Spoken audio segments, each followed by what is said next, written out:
See, this is how you pass a torch. The torch. A torch. Also, yes, bustin' makes me feel good. It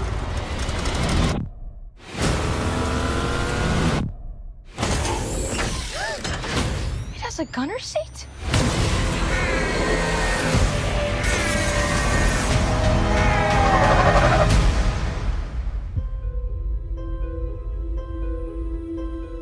Today we have Ghostbusters Afterlife. So this particular movie review is going to mean a lot for me personally, because on many levels, but mainly because I have come full circle. The first movie review I ever made on my channel was for the 2016 Ghostbusters reboot. So motivated and inspired to say something online about it, and apparently a lot of people agreed with me. I don't even know where to start. So Ghostbusters Resurrection technically was supposed to come out again 2020, but this is probably, I keep saying, one of the last delayed movies, but this is one of the last delayed movies that's now been brought to 2021. For those that don't know, in terms of the Ghostbusters movies, there was 1 and 2, which started back in 1984, but yeah, we had Ghostbusters and Ghostbusters 2. And Ghostbusters is heralded as one of the greatest comedies of all time, but at the same time, I guess you can call it a comedy supernatural movie. There's surprisingly strong horror elements to it as well, and of course a cast of arguably legendary actors. I think it's a fantastic movie for what it is. I don't know if I would call it perfect, but it's really, really good. 2, not so much. 2 takes a bit of a dive, but people still liked 2. It was a fun movie, and that was all there was 1 and 2. And for years and years, it stayed that way until somebody had the idea to make a reboot, like a reboot sequel of sorts, to kind of acknowledge the events of the original Ghostbusters, but at the same time revamp it for a modern audience. And we got this, which was, again, I'm not going to get into a big thing. You're always welcome to watch my old review for it. I'll put a link below or something. It's not the fact that it's all women, it's the fact that it is not well written. That's all there is to it. Is that all the women are great, they do what they do best, but the movie is a piss poor, in my opinion, adaptation of the original source material. That being said, then it was rumored they were going to be doing another reboot of sorts that also acknowledges the events of the first couple films, because 2016 Ghostbusters acknowledged the events for a second, but really kind of wrote it all off. But this is basically not only do we acknowledge the events of it, but one of the main characters is the granddaughter of one of the main Ghostbusters, so that's pretty awesome. I'm not going to get into speculation or comparing and contrasting. I've made my review for Ghostbusters 2016. This is my review for Ghostbusters Afterlife. Directed by Jason Reitman, or Reitman. Reitman. If that name sounds familiar, it's because his father, Ivan Reitman, directed the first Ghostbusters, the OG. So it's kind of cool that not only does the film pass the torch down, but also the director passed the torch along to his son to now make this and to carry on the legacy. It's just a neat little factoid. In terms of the stars, there's a small ensemble cast, but in my humble opinion, there's about 4 good standouts. I would say the 2 of most note, if we're kind of sticking in the theme of passing on the torch. The anchor of this film, in my opinion, McKenna Grace, who plays Phoebe, or Phoebes, or however you want to say it. So she's been in a lot of shit. I'm not even going to go into her filmography, but she's great. She's great. She's suitably so. She is Egon's granddaughter. If you don't know who Egon is, I mean, I'll be making a shitload of references to Ghostbusters, so if you haven't seen the movies, don't feel bad if you get lost, but she's great. It's that awesome blend of smart and knows what she's talking about, but also is discovering ghosts and her family's legacy and all this, and cracking these terrible puns that are so bad they're actually pretty good. And her mannerism and delivery in this film, it's great. They cast brilliantly. I'll get into detail in a bit, but they got Finn Wolfhard for this, who, I mean, of course, Finn Wolfhard, Stranger Things, or as you would know, the kid from Stranger Things, but he's been in more and more stuff as he grows older. I have some concerns about his role in this movie, but we'll address it shortly. Honorable mention, oh, I shouldn't say honorable mention, she is, in this case, Egon's daughter. You have Carrie Coon. She does a really good job. She actually brings a lot of heart to the role, and a lot of the conflict that comes from the narrative is based on the trauma that she's experienced, but I'm not going to get into spoiler territory. I'll touch on like one bit of spoilerish stuff towards the end, but I don't want to ruin the film if you haven't seen it. So it's directed pretty well. I think that, like, visually speaking, it looks good. I think when some action scenes happen, I hate to say it, but it suffers from that kind of quick cut-itis where it's like things kind of happen real fast and are kind of close in and a bit shaky. Not throughout all the action in the film. There's better moments of action and ghost busting that are caught more clearly on camera, but sometimes it gets a little bit hard to follow, just like 10% of the movie. So honestly, here's the thing. Critics loved the Ghostbusters that came out in 2016, audiences hated it. Now, this one came out, critics are like okay with it, and the audiences love it so far, from what I can tell. I formed my own opinion and made my own notes before I started diving into the reviews. You know, you don't always align with the critics on a lot of these. In this case, I don't. Like, I think I have a higher opinion of this film than the critics do. I don't think it's a masterpiece, but I think it's a nice successor to Ghostbusters. It does a good job of, I know I keep using this term, but passing the torch, honoring its source material, the original universe and all that, while kind of furthering it in some respects. The main complaints about this film are that it is too nostalgia heavy. Now, I did wonder about 3/4 of the way through the film if there was perhaps too much nostalgia, too many callbacks, but being fair about this, I think that the fan service that does happen in this film and the nostalgia that's incorporated and the references to the original Ghostbusters, I think they're fitting. They're able to do, again, without giving anything away, they very much pull a Star Wars Force Awakens. Is Force Awakens a carbon copy clone of A New Hope? No, it's not. Does it take a lot of the same story beats, almost the same premise, and then retranslate it into a newer movie? Yes, it definitely does. And this is kind of what this does. Watching Ghostbusters Afterlife, you would think you're watching an updated, more modern version of the first Ghostbusters. And I think, for all intents and purposes, that works for me. It's different enough where it feels like its own film, but it pays homage and it, like, I don't want to use the term copies, but it does replicate a lot of the original film to, in my opinion, good success. Most of the main characters do a good job. Like I said, the girl who plays Phoebes nails it, the mother nails it.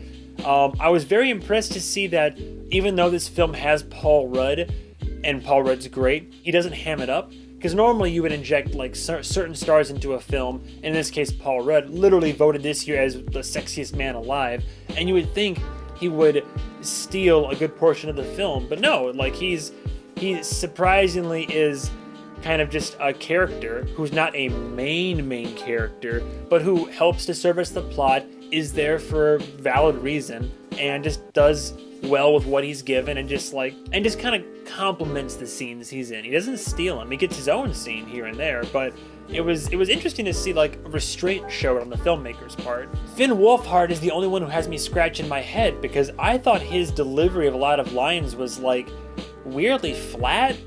Now, I think as the movie progressed, I think it's because his character is not the sharpest tool in the shed. Like, Smash Mouth would love this kid, but I think he's trying to play an idiot, because he emotes a lot more in Stranger Things, and and there seems to be more depth to his character in that show and other movies that he's started popping up in. So if I had to give benefit of the doubt, I would say that he's just playing like a slack-jawed, like, oh, what's going on here? I don't know what's going on, like, but we're here hunting ghosts. Like, his delivery's weird. You know how I feel about practical effects. Every chance they got in this film, they used practical effects, which harkens back to the OG Ghostbusters for me. The fact that so much of that film, everything from floating books to like the ooze and slime, and even some of the ghosts that were like filmed and then kind of transposed later on, like, as much of this film as they could make practical, they did, and it pays off in a lot of scenes. And even the set design, the production design in this film is killer, by the way. The environments, locations, even old temples to like Egon's old farmhouse and all this. The props all look great. They have a lot of it's like playing Alien Isolation when you're an Alien fan. You're going through this movie and you're like, I know what that tool does. Oh, that's a ghost trap. Oh, it's the books are stacked like this. There's a lot of obvious references, but there's also some hidden references. And if you're a fan, of the OG Ghostbusters, go into a basement, you see some jars, you're like, he collects spores, molds, and fungus. So yeah, a lot of positives to it. And even when they used visual effects, it was tasteful. Unlike in the 2016, I know I said I wouldn't make any comparisons, but in the 2016 reboot, it was big CGI neon ghosts all the way through. And in this, while there are some visual effects and some CG ghosts, a lot of it was done practically where possible. And even when it was done visually, or when the proton packs fired and all this, it was a combination of practical effects with just the way they made the beam look still capture the way the beams looked back in the 80s. It was great. And the sound design, oh my god. And speaking of sound design, I almost thought it'd be a complaint, but it actually didn't really. I liked it. They used the shit out of the OG Ghostbusters soundtrack and make that like the presiding theme for the movie. And they twist it and bend it, and they like make it so that it fits different scenes of different tones. But like just hearing the and just the like all the different like musical beats and the orchestral score of the OG Ghostbusters again brought back to this. It's furthering that whole like take what's already there, develop that, like pay homage, incorporate it. That's what all these movies that are trying to make modern rebooted adaptations, it's all what they're trying to do. And I think Ghostbusters Afterlife succeeds in that regard. Now if I had to have some complaints, I do have some complaints. I know I've been talking it up, but it's not a perfect film. What I didn't like was I never felt a sense of like real stakes. I never felt like any characters were like legitimately in danger. There are some moments where things got a little bit dicey, especially towards the end.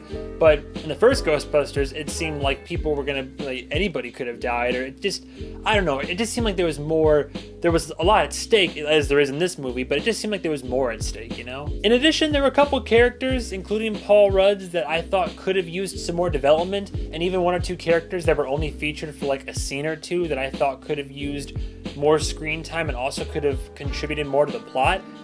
Again, not going to spoil who, but if you watch the movie, I feel like you'll agree with me, because our main cast of characters were developed wonderfully and had some good arcs, but a lot of the other main characters I felt kind of fell a tiny bit flat and by the wayside, and I would have liked to have seen more development there. And like I said, if I had to really manufacture another con right now, I would say that one could make an argument saying there's too much fan service in this movie.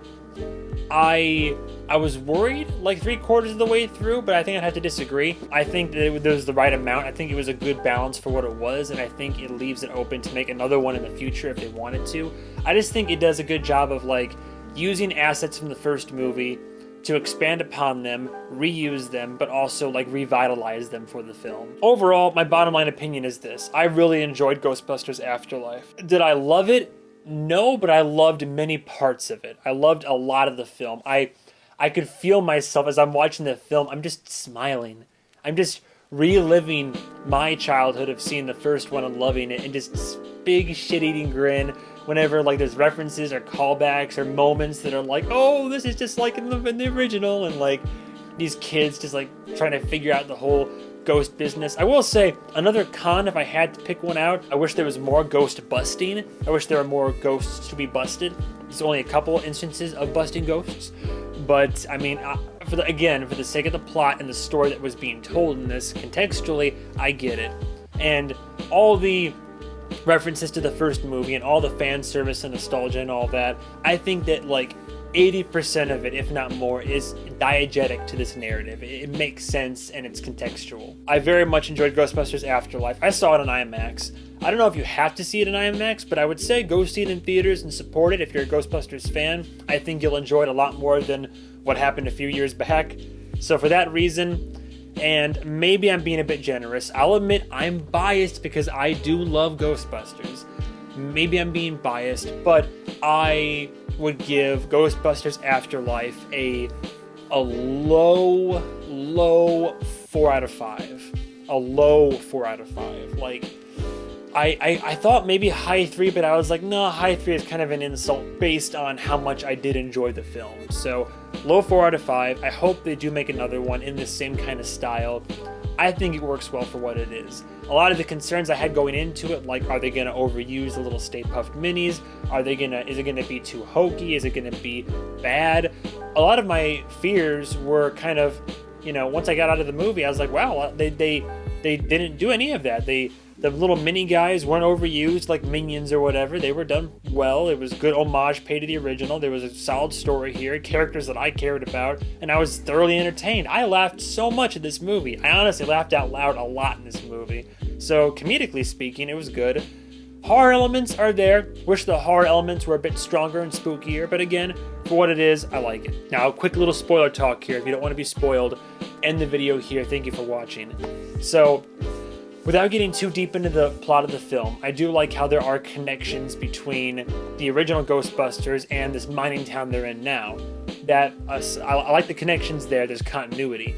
That aside, I guess the biggest thing that I asked myself if it was an issue or not was that by the end of the film, the OG Ghostbusters all make a cameo appearance and are there. Like, the OG cast is there, and they come in to, swoop in and help save the day.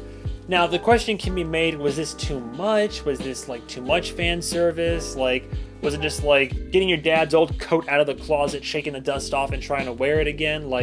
Maybe, but I think it worked. I think it was a nice scene. It wasn't overused. They're in it for maybe a few minutes of the film, so I think it was okay. And also, it led up to a very nice, and I got teared up a little bit, but a very nice tribute and a love letter to the late, great Harold Ramis, who unfortunately passed in 2014, who was Egon Spengler in the Ghostbusters film, the only Ghostbuster to die so far. And they purposefully made it like a dedication to him. So the narrative revolves heavily around him and his family. That's why they're there. And it's just really nice to be it felt like a love letter to Ghostbusters, but also a love letter and a tribute to him. And it was a good send-off. And now, perhaps if they move forward and make another movie, they can expand further upon the Ghostbusters universe and not just stay so focused to the core four and what happened in the past. All of that being said, I really enjoyed it. I loved many parts of the film, and I thought it could have been better. It could have been a bit better, but overall, still low 4 out of 5. I say it's worth a shot in theaters. I'm definitely going to buy it when it comes out, and I enjoyed my viewing of it. So, yeah.